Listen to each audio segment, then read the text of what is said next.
Hoy nos adentramos en el corazón de los bioprocesos, la cinética microbiana. No hablamos solo de microorganismos creciendo, hablamos de tasas, fases, rendimientos y modelos que nos permiten predecir y controlar ese crecimiento. Vamos a revisar desde los modelos clásicos, exponencial, logístico y Monod, hasta cómo expresar químicamente la biomasa y estimar parámetros como el rendimiento celular. Porque si no sabes modelar la actividad microbiana, estás a ciegas en cualquier diseño de fermentador. Así que atención a cada ecuación, porque cada una es una herramienta de decisión. Para comprender la cinética microbiana, es primordial reconocer que el crecimiento no ocurre de manera uniforme en el tiempo. En el gráfico se presenta la evolución del logaritmo natural de la biomasa, denotada como logaritmo natural de x, en función del tiempo. El uso del ajuste de x responde a una razón matemática práctica. Dado que el crecimiento celular es un proceso exponencial, esta transformación permite linealizar la curva en la etapa de crecimiento activo, facilitando la observación del comportamiento y el cálculo preciso de la velocidad específica de crecimiento. Este comportamiento se divide en 4 fases bien definidas.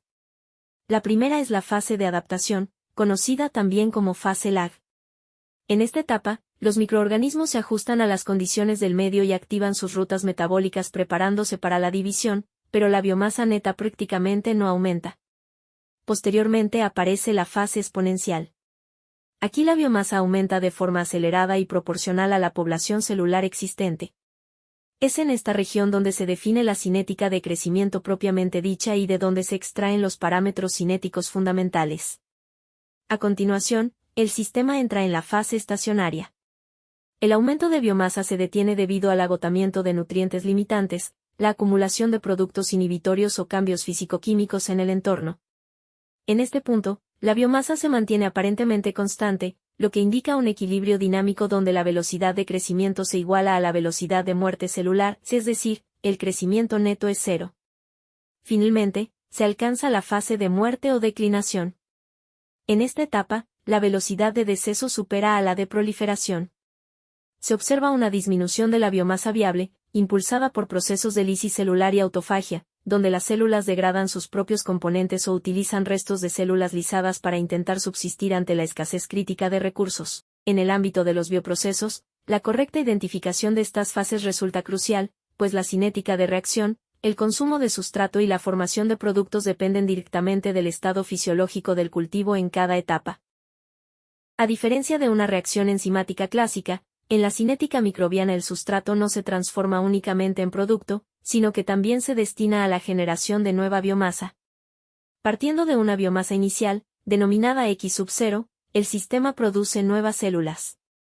Por esta razón, el crecimiento microbiano puede interpretarse como una reacción autocatalítica, donde la biomasa existente cataliza la formación de más biomasa, provocando que la concentración celular aumente progresivamente con el tiempo.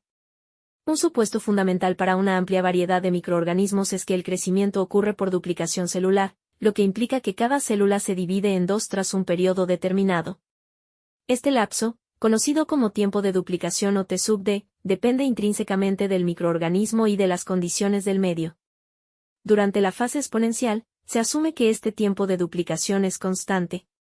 Bajo este principio, el crecimiento microbiano puede describirse matemáticamente de forma sencilla.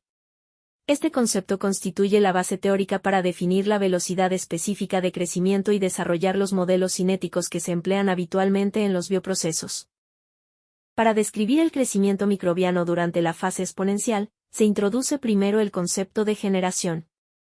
Cada evento de división celular da lugar a una nueva generación.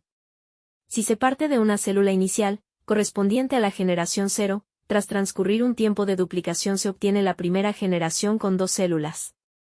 En la segunda generación, estas se dividen para dar lugar a 4, y en la tercera a 8, siguiendo una sucesión geométrica. Esta tendencia indica que el crecimiento celular es proporcional a 2 elevado al número de generaciones. Dicho número de generaciones, denominado n, se calcula como el tiempo total, t, dividido por el tiempo de duplicación, t sub d. Si expresamos este comportamiento en términos de biomasa, tenemos que la concentración final X es igual a la biomasa inicial, X sub 0, multiplicada por 2 elevado a la fracción del tiempo sobre el tiempo de duplicación. Para analizar mejor este comportamiento, se aplica el logaritmo natural a la expresión matemática. Al reordenar los términos como el logaritmo natural de la relación entre x y x sub 0, se evidencia una relación lineal con el tiempo. Esto explica por qué el crecimiento microbiano se representa como una línea recta cuando se grafica el logaritmo natural de la biomasa en función del tiempo. Esta linealidad es una característica distintiva de la fase exponencial y permite determinar con precisión los parámetros cinéticos del crecimiento microbiano. Desde el punto de vista cinético, el crecimiento microbiano se describe analizando la variación de la biomasa en función del tiempo. Matemáticamente, esta variación se expresa mediante la ecuación diferencial de x sobre dt igual a mu por x. En esta expresión, mu corresponde a la velocidad específica de crecimiento y representa la rapidez con la que aumenta la biomasa por unidad de biomasa existente. El origen de esta ecuación reside en la observación experimental de que, durante la fase exponencial, la velocidad de crecimiento es proporcional a la cantidad de células presentes. Sin embargo, si analizamos las distintas fases del cultivo, el valor de mu no es constante. En la fase lag, la pendiente de la curva de crecimiento es prácticamente nula, por lo que mu es aproximadamente cero. Del mismo modo, en la fase estacionaria, donde la biomasa neta no cambia, mu vuelve a ser cero. Por el contrario, en la fase de muerte, la biomasa disminuye, lo que implica que mu adopta valores negativos. Durante la fase exponencial, la ecuación cinética se relaciona directamente con la expresión de crecimiento exponencial. A partir de esta relación, se deduce que mu es igual al logaritmo natural de 2 dividido entre el tiempo de duplicación, t sub d. En los sistemas reales, el crecimiento no inicia inmediatamente en fase exponencial. Por ello, se introduce una corrección que considera el tiempo de adaptación o tiempo lag, el cual se determina experimentalmente. Así, el tiempo efectivo de crecimiento exponencial se calcula como el tiempo total del proceso menos el tiempo lag. Aunque la ecuación exponencial describe adecuadamente la fase de crecimiento activo, no es capaz de representar la fase estacionaria. Para solventar esta limitación existen otros modelos, como el modelo logístico. Este modelo, aunque no es exclusivo de microorganismos, se utiliza para describir poblaciones bajo condiciones de crecimiento limitado. No obstante, el modelo logístico no considera explícitamente el consumo de nutrientes. Para incorporar el efecto de la concentración de sustrato se emplea el modelo de Monod. Este modelo fue desarrollado específicamente para el crecimiento microbiano y relaciona la velocidad específica de crecimiento con la disponibilidad de sustrato. Su estructura matemática es análoga a la ecuación de Michaelis-Menten, lo que refleja una profunda conexión conceptual entre la cinética enzimática y la cinética microbiana. Finalmente, en el diseño de bioprocesos no se busca operar en la fase de muerte. El objetivo primordial es mantener el sistema el mayor tiempo posible en condiciones óptimas, típicamente en la fase exponencial, ya que es en esta etapa donde se obtiene el mejor desempeño cinético del proceso. Una vez descrito el crecimiento microbiano, introducimos el concepto de rendimiento microbiano, el cual relaciona la formación de biomasa con el consumo de sustrato. Desde el punto de vista cinético, el rendimiento se define como la razón entre la velocidad de formación de biomasa y la velocidad de consumo de sustrato. Matemáticamente, esto se expresa como y sub xs igual a dx sobre dt dividido entre menos ds sobre dt. Al simplificar los diferenciales de tiempo, obtenemos que el rendimiento es igual a dx sobre menos ds. Esta expresión indica cuánta biomasa se genera por cada unidad de sustrato consumido. El signo negativo aparece necesariamente porque la concentración de sustrato disminuye a medida que la biomasa aumenta. Si integramos esta relación diferencial entre un estado inicial y un estado final del proceso, obtenemos la forma experimental del rendimiento, x menos x sub 0 es igual a y sub xs multiplicado por la diferencia entre s sub 0 y s.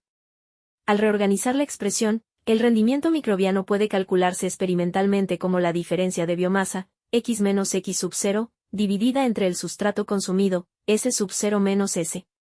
Esta formulación es especialmente útil porque se basa en variables directamente medibles. En la práctica, el rendimiento se determina a partir de datos experimentales que reflejan el cambio total de biomasa y el consumo de sustrato. Por esta razón, el rendimiento microbiano es un parámetro clave para evaluar la eficiencia de un bioproceso. Un mayor rendimiento indica que el microorganismo convierte el sustrato de forma más eficiente en biomasa. De manera análoga al rendimiento biomasa-sustrato, es posible definir otros coeficientes de rendimiento fundamentales para la caracterización experimental de un bioproceso. Cuando el interés del estudio recae en la formación de un metabolito, se evalúa el rendimiento de biomasa respecto al producto, denominado Y sub XP. Este parámetro indica cuánta biomasa se genera por cada unidad de producto sintetizado. Desde un enfoque experimental, este valor se calcula determinando el incremento total de biomasa y dividiéndolo entre la cantidad total de producto formado durante el mismo intervalo de tiempo. Este dato es particularmente relevante cuando la formación del producto está directamente acoplada al metabolismo energético del crecimiento. Por otro lado, en el caso de microorganismos aerobios, el oxígeno actúa como un sustrato esencial. Para estos sistemas se define el rendimiento de biomasa en función del consumo de oxígeno, representado como Y sub X o 2. Matemáticamente, corresponde a la relación entre la velocidad de crecimiento y la velocidad de consumo de oxígeno. Para su determinación experimental, se cuantifica el aumento de biomasa y se divide entre la masa total de oxígeno consumida por el cultivo. Dado que el oxígeno presenta una baja solubilidad en los medios de cultivo, conocer el valor de Y sub X o 2 resulta crítico para el escalado industrial, pues dicta los requerimientos de transferencia de oxígeno y el diseño de los sistemas de aireación del bioreactor. En un bioproceso, la actividad microbiana no siempre se observa de forma directa. Por esta razón, resulta fundamental identificar qué variables pueden medirse y la información que éstas aportan. En primer lugar, se encuentran los sustratos y los productos, cuya técnica de análisis dependerá directamente de la naturaleza química del compuesto de interés. El consumo de sustrato o la formación de producto permiten determinar, de manera indirecta, la existencia de actividad microbiana, aun sin medir la biomasa. Estos cambios constituyen una evidencia clara del metabolismo en curso. Otro grupo relevante corresponde a los parámetros físico-químicos, entre los que destacan el pH, el potencial de óxido-reducción, la conductividad y el oxígeno disuelto. Las variaciones en estos parámetros reflejan cambios en la actividad biológica y, frecuentemente, se emplean para la regulación automática del sistema. La temperatura representa un caso particular, pues generalmente no se utiliza como un indicador de crecimiento, sino como una variable de control. Mantenerla en niveles adecuados es clave para garantizar condiciones óptimas de operación. Finalmente, se encuentra la biomasa, que es la variable que describe directamente el crecimiento del microorganismo. Esta puede cuantificarse mediante distintas técnicas, dependiendo del sistema y del nivel de precisión requerido. En conjunto, estos parámetros permiten monitorear, controlar e interpretar el comportamiento integral de los bioprocesos. El crecimiento microbiano puede evaluarse mediante métodos directos e indirectos. Cada uno aporta información distinta y se selecciona en función del tipo de proceso y el nivel de precisión requerido. Entre los métodos directos destaca el conteo celular, realizado mediante cámaras de conteo como la de Neubauer, el cual permite estimar el número total de células presentes en una muestra. Otro método directo es el recuento de unidades formadoras de colonia. En este caso, se cuantifican exclusivamente las células viables, es decir, aquellas con capacidad de crecer y formar colonias. Asimismo, se emplean métodos basados en la masa celular, tales como la determinación de peso seco y la medición de la densidad óptica asociada a la turbidez, los cuales permiten una estimación rápida del crecimiento, especialmente en sistemas líquidos. Por otra parte, existen métodos indirectos para evaluar el crecimiento. El consumo de sustrato y la formación de productos constituyen indicadores claros de la actividad metabólica. La respirometría es otro método relevante, ya que a través del monitoreo del consumo de oxígeno o la producción de dióxido de carbono es posible inferir la actividad microbiana. De igual forma, se emplea la cuantificación de componentes celulares. El análisis de proteínas, ácidos nucleicos, lípidos y ATP permite estimar el estado y la actividad de la biomasa. Finalmente, la medición de la actividad enzimática proporciona información complementaria sobre el metabolismo. En conjunto, estas herramientas permiten caracterizar el crecimiento y la actividad microbiana desde diversas perspectivas analíticas. En esta etapa del análisis, el crecimiento microbiano se modela utilizando la ecuación de Monod. Aquí se introduce el rendimiento microbiano como un parámetro cinético fundamental que vincula cuantitativamente la formación de biomasa con el consumo de sustrato, recordando que este coeficiente indica la cantidad de biomasa generada por unidad de sustrato consumido. Desde la perspectiva cinética, la velocidad de formación de biomasa depende del producto de la velocidad específica de crecimiento, mu, y la concentración de biomasa, x.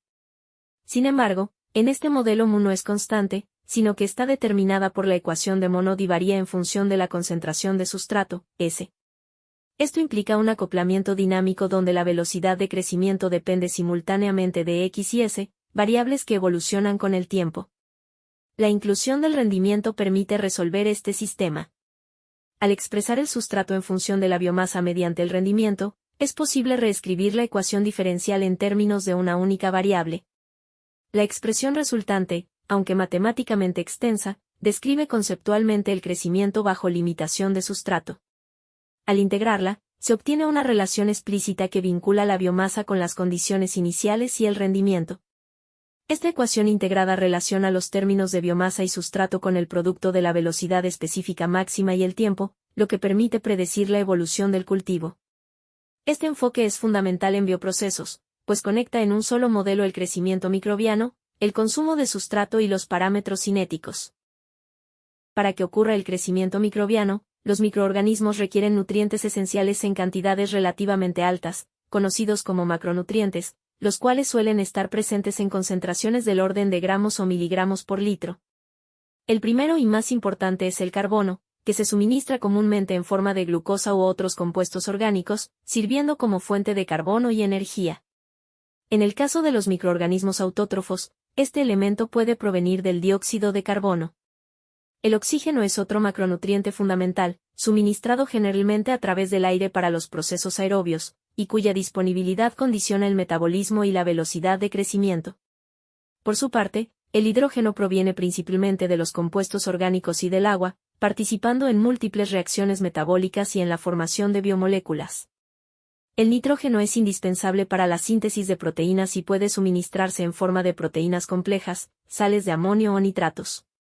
La fuente de nitrógeno seleccionada influye directamente en el crecimiento y en la eficiencia del proceso.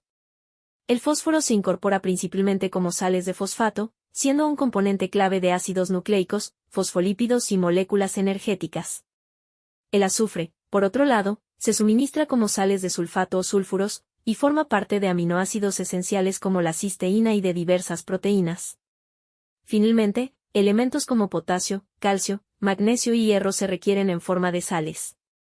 Aunque se necesitan en menores cantidades, generalmente del orden de miligramos por litro, son esenciales para la estabilidad celular y la actividad enzimática. En conjunto, la disponibilidad adecuada de estos macronutrientes constituye un requisito básico para el crecimiento microbiano y el correcto funcionamiento de los bioprocesos. Además de los macronutrientes, los microorganismos requieren otros compuestos esenciales en cantidades mucho menores, conocidos como micronutrientes, cuyas concentraciones suelen situarse en el orden de microgramos por litro.